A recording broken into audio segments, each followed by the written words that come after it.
Yo guys, Spiderbot here, and I want to talk about this new zombies map coming soon. Less than 2 weeks, people. Mob of the Dead on Alcatraz Island. The Alcatraz prison, yes. And one of the things that I wanted to delve into today was in relation to the map description that was part of Mob of the Dead. Uprising also introduces Mob of the Dead, Treyarch's most terrifying zombies experience to date. It continues with, while guard towers and new weapons offer tactical advantages, survival offers an unprecedented new challenge for these 4 lost souls. Now, when I read that description, I think back not necessarily to Noctur, although there was some of that in Noctur on Toten, but more to Zombies Verrucht at the Insane Asylum, the asylum where we had all these creepy noises. We had supposed, ghosts that were creating these screams, these clanging effects, and I think that they're going to pursue this even more intensely here on Alcatraz. So I started to do some research on Alcatraz and look specifically at ghost stories. I mean, what could Treyarch be implementing from Alcatraz that is part of the lore of the island, of the prison, and how could they implement that into the game? So I'm just going to go over a few things with you as far as some of these ghost stories. I'll link you to a couple of articles that I'm pulling this information from. But just to give you a little bit of background, I guess, first on Alcatraz. I mean, Alcatraz was meant for tough punishment. There were stories of other prisons where, the inmates could bribe guards, they could get stuff. Really, Alcatraz was made so that wouldn't happen. I mean, you got food, clothing, shelter, and medical care. Anything beyond that you had to earn based on your good behavior. And then they had the tough punishment. They had a strip cell. Prisoners refusing to follow prison rules risked being confined to the strip cell located on the lower tier of D Block. It was a dark steel cell where inmates would be stripped naked and given water and bread once daily, an occasional meal, and a mattress at night. The only toilet was a hole in the cell floor, and there was no sink. I mean, you gotta take a dump, and you can't even wash your hands. While their convicts had no contact with others, spending their time in pitch dark solitude. That's gotta be absolutely horrible. The hole on D Block. Similar to the strip cell, there were 5 hole cells also on the lower tier, where prisoners were kept in isolation for up to 19 days. The cells had a toilet, sink, light bulb, and a mattress provided during the night only. So, not so bad on the D Block, but the strip cell is where you really don't want to be in Alcatraz.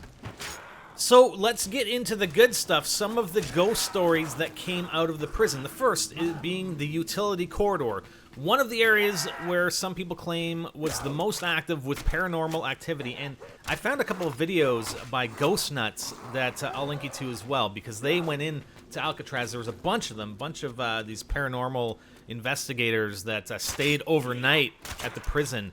And they recorded their experiences and posted it up on YouTube. But anyways, getting back to the utility corridor, there were inmates Coy, Kretzer, and Hubbard were plummeted with bullets after a failed prison escape. It's there that in 1976, a night security guard reported hearing unexplained eerie clanging sounds coming from inside. There's a story about the warden of Alcatraz, Warden Johnston, nicknamed the Golden Rule Warden, also faced a bizarre event while showing some of his guests around the prison. According to the story, Johnston and his group heard someone sobbing from inside the prison walls, and then a cold wind whisked past the group. Johnston could never explain any reason for the occurrences. Cell blocks A, B, and C. Visitors to cell blocks A and B claimed they've heard crying and moaning. A psychic once visiting Block C wrote that while he was there, he came upon a disruptive spirit named Butcher. Prison records show that another inmate in Block C murdered A.B. Maldowitz, a mob hitman known as Butcher. Interesting. The ghost of Al Capone. Al Capone, who spent his last years at Alcatraz, he actually died in Florida though, so that's not entirely correct. With his health in decline from untreated syphilis, took up playing the banjo with a prison band. Fearing he would be killed if he spent his recreational time in the yard, Capone received permission to spend recreation time practicing his banjo in the shower room. Playing banjo in the shower room while people are taking showers? Yeah, probably not. In recent years, a park ranger claimed he heard banjo music coming from the shower room. Not familiar with the history of Alcatraz, the ranger could not find a reason for the sound and documented the strange event. Other visitors and employees have reported hearing the sound of a banjo coming from the prison walls. There are other more paranormal reports. I'm going to get to the main one, which I think may tie in with like a boss-type zombie, but... other odd events experienced over the years include guards smelling smoke but finding no fire, sounds of unexplained crying and moaning, unexplained cold spots in areas of the prison, and claims of seeing ghosts of prisoners or military personnel. So I really think the door is open here for Treyarch to really get paranormal on our asses, quote unquote, and really, you know, hopefully get some scare in and go further with what they did on Rook, make it even more terrifying, and I really hope that's what they're doing. Okay, the one I really want to talk about, which may tie into a sort of boss zombie. I mean, the one I mentioned about the Butcher could possibly be one, but this one is probably more notorious. Okay, so this is from a separate article from yourghoststories.com. Again, link is in the description, but they're talking about the cell block D, the strip cells. In the 1940s, it was reported by the guard that a figure, seemingly from the 1800s, haunted the block. The apparition was seen on several occasions, and prisoners claimed they had been attacked by a man with glowing eyes. Since the hole was an isolation chamber, it's likely that most guards thought the ongoing screams claiming attack were hallucinations. On one particular evening, one inmate screamed the night through that he was being attacked by the man with glowing eyes, but was ignored by guards who had become numb to such claims.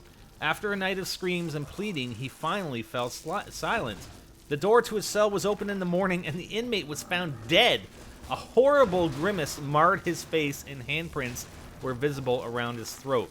An examination later determined that these marks were not self-inflicted. This victim, whether at the hands of the glowing-eyed ghost or by an irritated guard, became a ghost of Alcatraz himself, as he was reported in a lineup with other inmates but promptly vanished to the amazement of everyone present.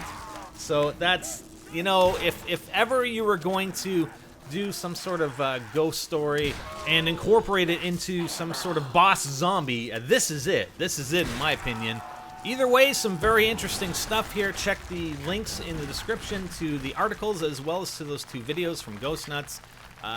They got a lot of stuff, a lot of content, a lot of stories, and you know, real life tie-ins that they can tie into this map, Mob of the Dead, on Alcatraz. I'm really, really looking forward to this on April 16th.